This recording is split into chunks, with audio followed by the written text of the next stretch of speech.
share my screen. I can't share my screen. Oh, It says host disabled participant sharing. it should be good now. Okay. Okay. Now, I am going to be playing video as part of this. So if you guys can't hear me, please let me know. It's not going to start initially, but I'll let you know when the video is playing. So if you can't hear it, please let me know. Okay. So I'm going to start. I'd like this to be interactive, as interactive as possible. I know you guys are probably on mute, but feel free to put something in the chat. And Rayanne, since I'm presenting, sometimes I don't see the chat messages. So if you see one, if you could let me know, that would be awesome. Totally. I'm going to try to put the chat up so I can see it, but sometimes it's a little tricky. All right.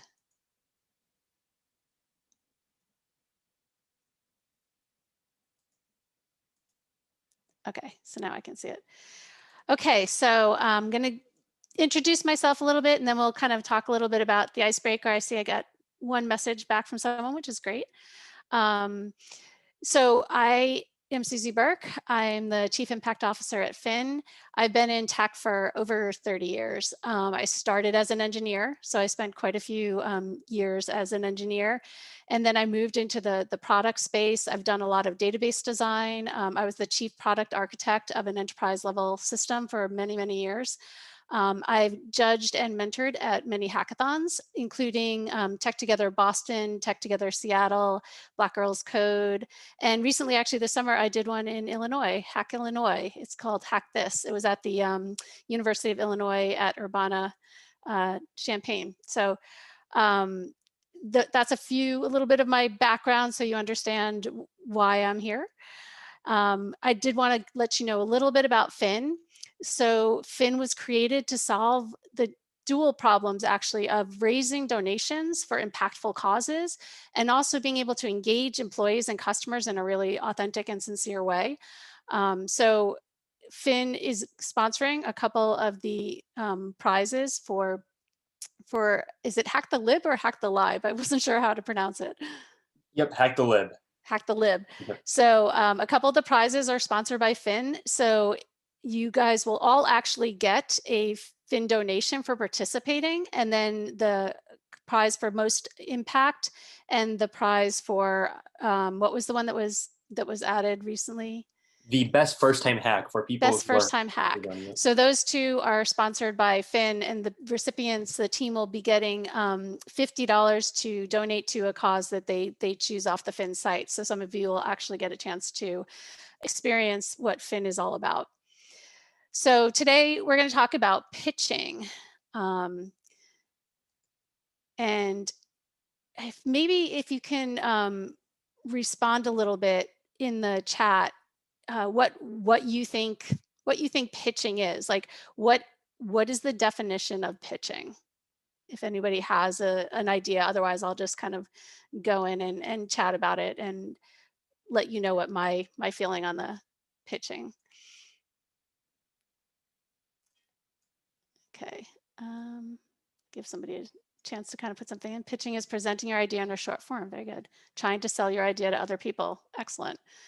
So one of the official definitions I found was that it's presenting a business idea to potential investors, right? Like whether it's in a hackathon where you are still actually presenting to potential investors, but they're in a slightly different form because it's a quick hack. But I think at the heart of a pitch, it's storytelling, because what you want to do is you want to tell your audience in a really engaging way why this product should be important to them. Right?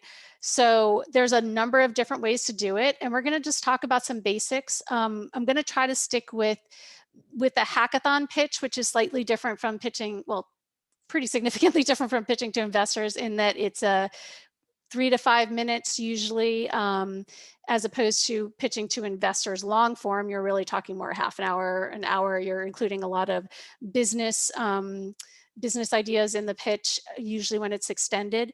But for the pitch for a hackathon, there are some basic things that you want to follow. And I'll give you kind of a quick guideline. Some of these might seem really straightforward. But I do think it's important to kind of go through, because sometimes the simple things are the things that people don't focus on, and they're the things that can make all the difference.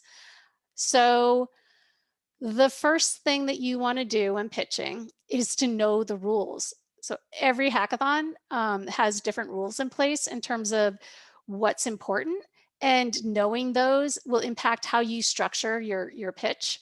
So Rayan, you can tell me if it's true. I did look at the dev post, and it did have judging criteria. Are those are valid, and those are things that people should be looking at, right? Yep. Yep. We are Okay. striving for a 3-minute video for Yeah. people. So on the dev post, there was judging criteria that showed for this hackathon, there are 4 main areas that are going to be looked at for the judges. There was design, complexity, uniqueness, and impact. So when you're designing your pitch, you want to keep all of those things in mind and address each one of those different things. And I believe there was a really good explanation under each one of those on the dev post. So I would definitely look at that judging criteria and know the rules. In addition to the judging criteria, there are also some very basic rules, but it did seem like for the most part, as long as you don't plagiarize and just take other things that exist and just show them in a different way, as long as you do something creative and unique, there aren't a lot of rules to this. So that's really nice. So whatever you're doing, whenever you pitch, know what the rules are, know what it is that people are going to be judging you on, whether it be in a hackathon or be actually in a live business pitch environment. The second thing that you want to do is know your audience. So this is a little trickier in a hackathon situation, because you don't necessarily know who exactly is going to be judging your pitch, but you can see who the 7 or 8 judges that are out there right now. You can go and look at them and find out who they are and where they're coming from, and keep that in mind in designing your pitch. You know, are the judges, are they developers, are they designers, are they venture capitalists, are they sponsors? Like what are their roles, and what do you think they're going to be looking at when they're looking at your pitches? So for business pitches, you would definitely look up, if it was a venture capital that you were pitching to, you would go in and you go to their website and you'd find out what it was that they were looking for, because they're very, very clear about what they're looking for. So knowing your audience is really important. If you can't know your audience, then just try to hit the basics as much as possible and focus on the judging criteria. The next thing that I would say, which sounds kind of strange, is that you wireframe your pitch. Just to get a quick read, do people understand wireframing and what that generally means? If you can just pop a like yes or no in the chat, that'd be helpful. No, okay. So a wireframe is something that developers use a lot before they develop their app or their program, is that they sketch it. Now you can sketch it on paper, you can sketch it in all different kinds of apps. There's a bunch of apps out there. One is Balsamic that's used pretty widely. InVision is used. Sketch is used. There's a number of different products that allow you to wireframe your programs and your development, because planning it out ahead of time is really important. So by saying wireframe your pitch, we're actually saying that you're going to plan out your pitch before you even start doing it. So you're going to sketch it out, whether that be on paper or whether you take notes and do an organized, outline. However you determine you want to do it, it's really important to think through it before you just kind of jump into it. So you look at your rules, you know your audience, you plan out what you're going to do. And then you would practice it. Now, the practice seems kind of strange because you're doing a video, but I would still encourage you, like definitely if you were doing it live, you would practice and you would pick the person from your team that you feel is most comfortable, speaking, and have them do the pitch. But I think even when you're doing the video, you want to practice, because it'll make a big difference in terms of how much time it takes for you to actually film. Depending on what you're going to do, if you're going to do a voiceover, if you're going to do a presentation like this, if you're going to do a video where you're shown on the screen, there's a lot of different options you can use. But you want to practice before you do that, so that when you get in and actually record your voice or record your speaking in your app, you've gone through it enough times that you're going through it and you're speaking really confidently, which is the next thing. The more you've practiced ahead of time, the more you're going to come across as knowing what you're talking about. So even though the practice and speak confidently like kind of take a different form when you're doing a video presentation, I still think that they're really important to do, because you don't want to have to keep refilming. It's going to take you a lot more time overall, and you'd probably rather spend the time trying to make sure that your hack is as good as possible. So these are kind of the basics that I would say for any kind of pitch or really any kind of presentation. Like these rules don't necessarily just apply to pitching. It's any presentation that you're going to give. You should know who it is that you're trying to affect. You should know what it is that you're trying to get across. You should plan it out ahead of time. You should practice, and you should speak as confidently as possible. All you guys have probably worked really hard on the apps or software or hardware that you're creating. And so I would want you to make sure that you feel really, really confident about what you're presenting, because I think you've probably done some awesome things. Okay, so next, has anybody heard of Simon Sinek, The Golden Circle, or Start with the Why? Because if not, I'd really like to kind of spend some time on this, because I think it's kind of a critical point. So I'm gonna assume no. Okay. So Simon Sinek is somebody who is a business person, created a business, had a fantastic life going on, and then was kind of struck with this feeling of, I don't know why I'm even doing this anymore. And he took time away. He actually stepped away from his business and started thinking about things, and realized that the reason he wasn't connected with his business is he didn't know his why. He didn't know the why of the business, didn't even know why he was doing it anymore. And in realizing that, he realized that businesses in general sell the wrong way. They don't approach people the right way. So what you're doing right now is you're trying to sell your idea, your business to other people. So I want you to really kind of take in this. I'm going to give like 3 minutes of this talk. I would encourage you to go and watch the whole 18-minute TED Talk that he has.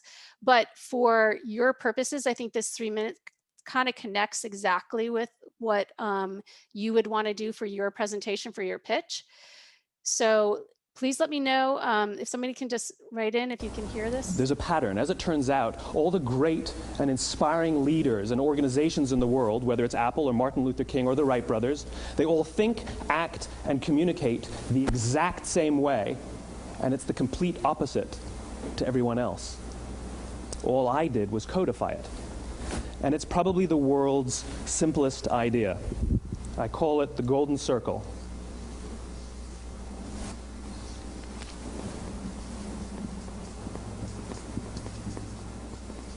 Why, how, what?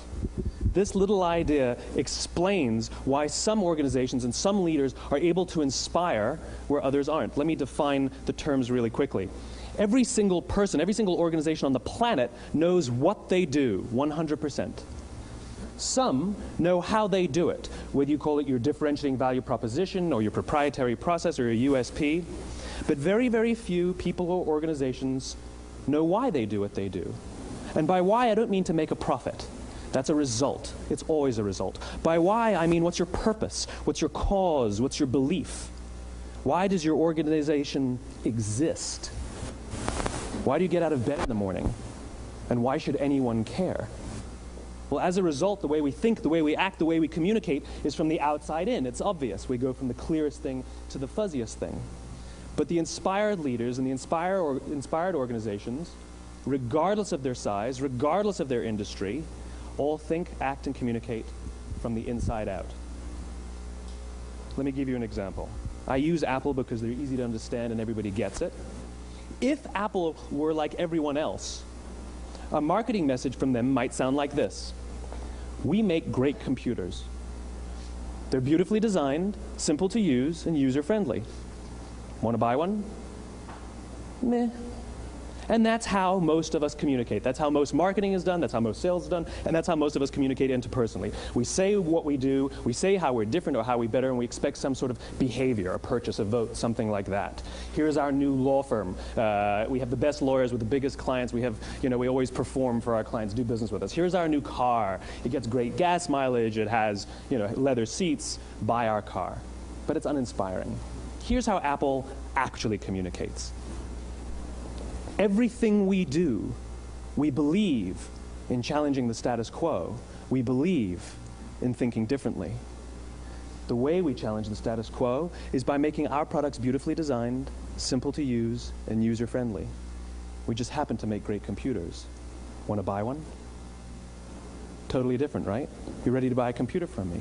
All I did was reverse the order of the information. What it proves to us is that people don't buy what you do, people buy why you do it. People don't buy what you do, they buy why you do it. This explains why every single person in this room is perfect. Okay, so hopefully you got the message there, but people don't buy what you do, they buy why you do it. So when you're giving your pitch, it is really, really important to start with your why. Why do people care what you just did? What was the hack you did? Why should they care about it? And that's what's the real important message that you want to get across. The one thing that you really kind of want to think about is why. So have you heard of an elevator pitch? It's a little bit slightly different than just the pitch itself. Does anyone know what the elevator pitch is? So we have some yes, some no. So an elevator pitch is that the pitch should last as long as riding in an elevator. So between 15 and 30 seconds, I want you to figure out how you can take these three things, what problem you're solving. So why did you create this hack? That's the first thing. The second thing is, how are you solving it? And the third thing is, why do you personally care about solving it? Why is this important to you? Those are the three things that should be in your elevator pitch. So you're going to be able to get, I think, was it 3 minutes, Rayon? Or I saw later it looked like 2 to 5. I don't know if you change that or if it's specifically 3 minutes, the pitch. Yeah, we're trying for a 3-minute maximum. Okay. So something said 2 to 5, so I wasn't sure. So you're going to have 3 minutes at the most. And one of the things that I probably should have put is, or talked about in the rules, is I have been instructed as a judge a number of times to cut off a video if it's longer than what was proposed. So if a hackathon says 3 minutes, the judges are likely told, do not listen to anything past 3 minutes because it's not fair to anybody else. So I've actually had to cut off videos that I've been watching that probably had another 30 seconds in it, another 12 seconds in it, whatever it had that probably would have been really valuable, but I wasn't allowed to listen anymore because it wasn't fair because they went past the limit. So I wasn't allowed to listen because it would have given somebody an unfair advantage. So you're going to have 3 minutes, but what I want you to do in your planning phase and doing that wireframing is I want you to do a 15 or 30 second pitch. That's the first thing that you focus on. So when you're creating your pitch, don't try to figure out how you're going to handle 3 minutes. Figure out, how can you tell me these three things in 15 to 30 seconds? What problem are you solving? That's your why. Why did you create this hack? There's a reason. And that reason could be, there's no good games out that do this type of thing, and I really wish there was. The reason could be, I really want to help people who are struggling with this problem, and how you're solving it is what your app is going to do in order to solve it, and why you care about solving it is going to tell me about your team, and that's really important too. So these are the types of things that you want to have in your 15 to 30 second pitch. And then you're going to take that and get that message down. And when you expand it into 3 minutes, constantly go back to that elevator pitch and say, is everything I'm doing supporting that elevator pitch that I came up with? Like, when people listen to, like, when you come away from this pitch, then you'll probably remember 3 things that I said. who knows which 3 they are. Hopefully it's the fact that I keep saying, start with the why. Why did you create this? Why did you do this? Like, that's the most important thing I want to get across. So I'm saying it numerous times. When they come away from your pitch, you want them to know the answer to these 3 problems. That's going to be the most important thing. So if you consistently throughout your 3 minutes go back to your elevator pitch and say, am I supporting one of these 3 things that is in the elevator pitch, then that's exactly what you want to do in your longer, in your longer pitch. So does that make sense to everybody? So I'm going to take, let's go and talk. So we talked initially about the favorite app. So I'm going to tell you one of my favorite apps. And then I'm going to go through as if I was the person who created it and give you an elevator pitch for it. And I'm actually kind of making this up on the spot because that wasn't originally my plan with it. I was just going to tell you about the app. But I use an app called Down Dog Yoga app. And if I were the person who created it, the problem, so I could come up and say, hey, I've got this app. This app has yoga video on it. It can be whatever time you want it to be. It can be whatever music you want, whatever type of yoga. I'd be like, great, that sounds cool. But what if instead I say, are you struggling like I am with finding time to exercise and finding the motivation to exercise? What if I told you that I could create an app that would allow you to pick how much time you could do, what type of yoga you could do if you're not motivated to do like, Bikram yoga or hot yoga or something, you could do this really restorative yoga. What if I could tell you, you could also pick the music that you want to motivate yourself? I'm solving the problem of the fact that I'm not motivated enough to exercise, or I feel like I can't find the time to exercise. So bringing that problem in and making me understand how I could use that app and why it's important to be able to determine the amount of time, why it's important to be able to pick the music that's relevant to me and change it up if I want to. Those things are really, really valuable when you're trying to sell somebody on your product. So I think it's Chase said something about favorite app is Zoom because it's a way to meet other people virtually, right? So maybe the way that that's presented in terms of what problem is that solving, the problem that it's solving is the fact that it's hard to meet people sometimes, and especially hard to meet it during the pandemic. So if I present that and say, everybody nowadays is having a really hard time connecting with people in person because of the pandemic. They're not allowed to meet or they have masks on. And one way that we're able to solve this is by giving you a platform where you can meet virtually and see each other and be able to connect in a way that you can't currently. Then that kind of gives you the problem that you're solving, not just here's the thing that you can get on and talk to other people through video. So think about that and think about that connection. I'm going to play a pitch example from one of the hackathons that I judged at, and I want you to kind of look through it with those things in mind. Presenting the problem, talking about how the app is the problem, why it's important to them, and then you can kind of give me some commentary on it. We all want to live and work in spaces that are healthy, clean, and well-maintained. Cleaning products help in that pursuit. They remove dust, allergen, and germs from our indoor environment. But have you ever considered the environmental and health impacts of the cleaning chemicals? Commercial use of cleaning products affect the indoor and outdoor environment and can lead to pollution and waste. Thousands of chemicals from cleaning products are washed into streams and rivers, and some persist in the environment and enter the food chain. This causes water pollution, air pollution, and waste.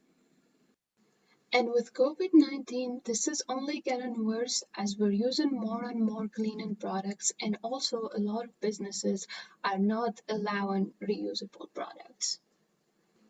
I teamed up with my little sister to fix that. So if you're ever at the grocery store and you don't know which items are harmful to the environment or not, You can pick it up and use our app to check it right away using AR. You just point your phone at the product and it will show a panel with information about whether this product is harmful or not. As you can see here, you can also use AR button to choose to read more information about the product if it's sustainable. And then this is another example. And here this product is not sustainable, so you can choose to click and check alternative sustainable projects. So I used Firebase for this app. So here, as you can see, I am creating an account using Firebase. I'm actually really proud that I managed to set up Firebase really fast this time, and that's what I really learned on this hackathon. So this is the home page, and on the first place you can see some reminders to do sustainable things, and then there's a shopping page where you can choose to buy sustainable items. Okay, so what did you guys think of that? Do you have any comments? You feel like she kind of hit those points pretty well?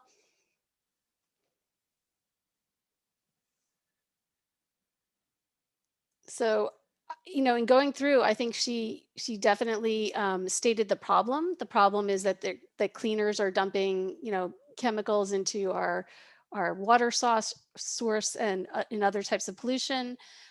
She explained how the product could help with that, because it could help you identify which products. And she did a really good example of showing the product. She talked a little bit about the team. One of the things she did mention was what she learned. Yeah, she did. She did throw that one product under the bus purposefully, because that was not a good product. So she was saying that this is not one that's good for the environment, and that's what her app, which is what that she did an AR app, which showed that product wasn't good. So that was very purposeful in showing how her app and her AR that they put together would be able to kind of help you determine which products should not be good. Because she doesn't want you buying them, because she believes that is a severe problem to have those cleaning products out there. So this one actually won best overall hack. I think there were 1,500 hackers at this. It was definitely over 1,000, maybe 1,100 hackers at this hackathon, and it won the best overall hack and the best sustainable hack. There were definitely some things that could be a little bit sharper. The audio was probably a little low. I don't know if you guys could hear everything, but in general, I think she, first of all, showed off her product really well, and she explained the problem that product was trying to solve. So that's kind of what I think is most important, is now I know why I would want this app. I can go and I know that pollution is an issue, cleaning products are an issue. I can go out and do this in a grocery store and find right away which ones would work and which ones wouldn't. So that is the type of thing I think that's really important. There are a bunch of other things like business things, such as your, it can pop up. Let me see if I can switch my screen share here and quickly pop up. I'm going to pop up a slideshow from a pitch that's more, this is like Phin's pitch talking about the growth market. Now, these are not things you're going to need, but just for future reference, these are the type of slides that you would put in if you were going to do some kind of business plan as part of your pitch. Your growth markets, what the spend is out there, what percentage you think you can get of that, what your competitive landscape looks like, and then some more information about differentiators. Simon Sinek mentioned your USB, that's your unique service proposition. So this is an important slide. What makes you different from any other customers that are out there, any other products that are out there? And then kind of a little bit more about your company. So these are the different types of things that you might put in if you were doing a higher level kind of pitch, but I did want to show those to you quickly. And I'm happy to take questions. I know we're just about over time, so if you guys need to go, that's great, but So wireframing your pitch is just writing the script for your pitch. Yeah, it's planning it out exactly. Not just writing the pitch, but what kinds of screens are you going to be showing as you're doing that? Does anyone have questions on what kind of products they can use to create their video? Or is everyone pretty comfortable with that? Speaking of that, I know we actually had some questions earlier this morning. People were asking how we can share a screen. If you guys are curious, guys, Zoom has a feature. You can share your screen and record at the same time. So if you're looking to submit, and you can upload that MP4 file to YouTube. You know, we got resources in our Discord server as well. So let us know if you have any questions. But, yeah, I was actually going to suggest that as a real, like a quick thing. You can do your presentation, show your screen, and record on Zoom. I've actually done that. There's also another product called Loom, Loom. And that's something that allows you to record your screen and yourself and talk at the same time. Okay. So that's another possibility. Canva is a really good, that's what I just used. I used it very purposefully to create my slides there to kind of demonstrate how you can kind of do a really nice graphical presentation using kind of some predefined templates. That's a predefined template in Canva. So Canva is also another good tool that you can use. Awesome. All right. Yeah. Well, if there aren't any more questions, everybody, once again, Ms. Burke, Susi, I'd like to say thank you so much for coming out. Really appreciate it, especially not only for coming out today doing this workshop, but the effort and impact which Phin is allowing us to make for this hackathon. The credit for not only the judges, the participants means a lot, and I'm sure it'll go a long way. So from my team, we have some people who weren't able to show up today and come to the meeting, but thank you from all of us. Great. Thank you. Bye, everyone.